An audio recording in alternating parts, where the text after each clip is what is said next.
right, everybody. I'm Steve. This is A is for Alice, B is for Bob.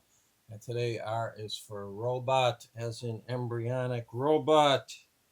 Yes, our good friend Brian, or as I like to call him, No Logo Brian, which is, I've kind of taken to, I'm going to start up a movement for a acronym. My God, do I dare go there? That we should refer to Brian from now on, from here on out, as NLB, No Logo Brian. You're probably familiar with French Vinyl Addict. We affectionately just refer to him as FVA. Makes it easier for everybody.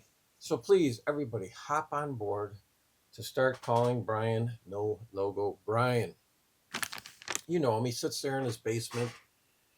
No logos on his apparel, no rock t-shirts, nothing. He'll wear just a plain hat. He'll normally wear some kind of shade of green or khaki. He's basically dressed like a communist, if you want my truth. My opinion on it, holed up in his basement, not quite like Glenn Calloway, and his lovely partner Cecile. She puts up with it. He's just down there. He's got all his albums surrounding on for him. He's got a couple computer screens by him. They're never lit up. I don't know what he has in there. It's just for show and tell or something. Yeah, I think what originally happened was like maybe on their third date, Brian and Cecile. Brian said, "Let's go back to my house." So I'd come downstairs, take a look at my record collection. And she was stuck down there for like the next year or so. Basically, a victim of Stockholm Syndrome. And then once she succumbed to his ways, they decided to live together. And so now Brian's in the basement, and Cecile is upstairs. And Brian says they have children. I don't think I've ever seen them. I mean, like, I know Gary has sons. I've seen them. I know Jeff Witcher has kids. I know Chris Profi, Musically Obsessed, has kids. We've seen them. But Brian's kids, no. And then also Brian, he has the gall to show you his vacation video, him over in Italy. And he's complaining about the fact that he can't find a gluten-free pizza or whatever it is. Suck it up, big boy. You're in the real world now. So this vinyl tag, Brian, is called the difficult vinyl tag. Okay, there's way too many tags out there, I'm going to tell you. I actually only have done one other one. I did the CD tag because it's much easier to pull out CDs than it is LPs. And so I'm hopping on this just because Brian made this just 10 questions instead of, the proverbial 20 or so. And yeah, I mean, are the questions difficult? I would say so, but Brian has also given us the leeway if we want to alter it. He's given us full permission. So thank you, Captain Brian, or I'm sorry, NLB, No Logo Brian. Actually, Brian was one of the first guests that Gary and I had on the highly lauded spin on this. And we had fun with Brian. Gary and I were going through lists after we started up. We're like, okay, who do we want to have on? Well, we had MGK on.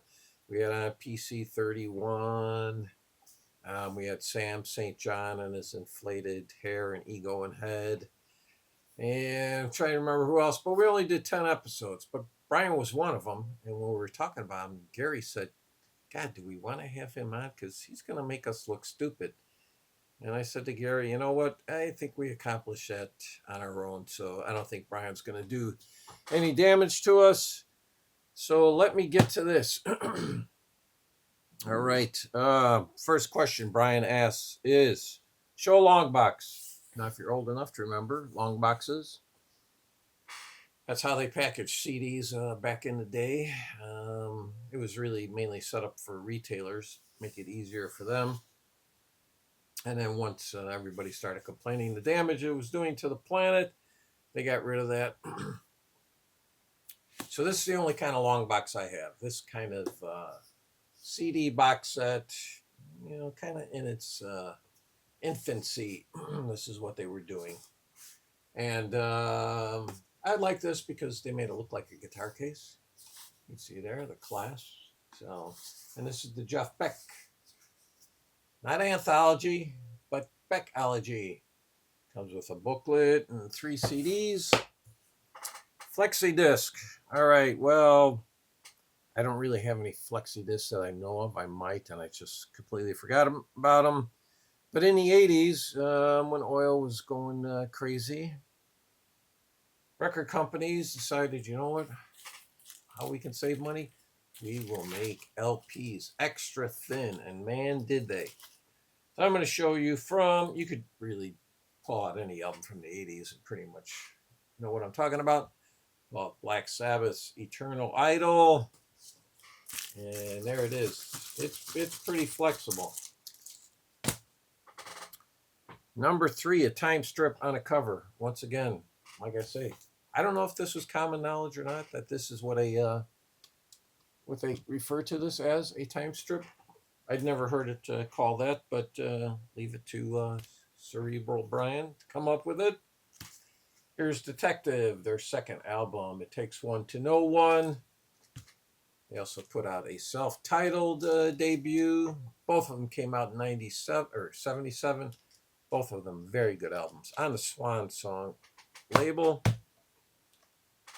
Up next, 4 Choose Live CDs that you were in attendance for. Well, right away I started thinking in my head, I know I have at least 4 of them. I didn't look through the rest of my collection, but I knew these were just automatics. So I'm going to show you in the order that I saw them. First up, 1995, Wishbone Ash in Chicago, but actually it's in Glenville, Illinois, which is a northern suburb. And this was at the Easy Street Pub, and I don't even think there were 200 people in attendance. And you consider my wife and I and a friend of ours were 3 of the 200. Our names really should be on the credits. I hate it when my rock and roll heroes fall to that far, but you know what? That's the game of rock and roll. Porcupine Tree and their live album Arriving Somewhere. And this is from the shows on October 11th and 12th, 2005 at the Park West in Chicago. I was there for both nights. In fact, you can see my neighbor's completely bald head sitting right next to me. I just missed the camera. Let's see, March 5th, 07. And this also says Chicago, but it was not in Chicago. It was at the Sears Center in Hoffman Estates, Illinois. And then made the long trip over to jolly old England to see this show. This is Martha Hoople, 2009 at the Hammersmith Apollo. They did 5 shows. They reunited. Been the first shows they had done in 35 years together. And it was mainly pretty much a fundraiser for their drummer, Buffin, who was suffering from dementia, which is very nice of them to get back together because Ian Hunter had said, no, it's never happening. All right, Not in Discogs.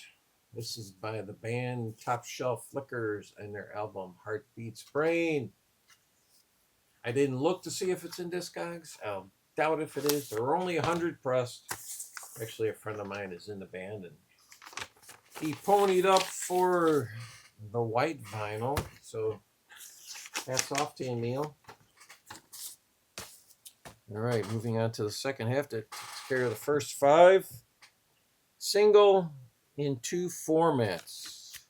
Well, I'm not a singles guy. I am an album guy. I like to listen to an album in its entirety, from the front to the end. Doesn't matter if there's a song in there I don't like. I just like to hear where a band is at that point in time. A lot of times I play an album, I'll just move to the next album that comes chronologically just to see how they're progressing. And even though it may be a band that's been in my life for 50, 55 years, I still like to do that. So single in 2 formats. Well, Brian, I'm going to show you some Kraft cheese American singles. Yeah, American, Brian, because that's the best damn cheese there is. And then also from my kitchen, I have a single tea bag of Lipton's tea. Let me get out of there so I can focus in on some good old Lipton tea. All right, hopefully that does not get me disqualified. Album, show all the singles. Well, as I just said, I don't collect singles. Only ones I have are ones that come pretty much with box sets. I have Boston's Debut because pretty much every song on this album became a single. This here is just shown in its 33 format, not its 45.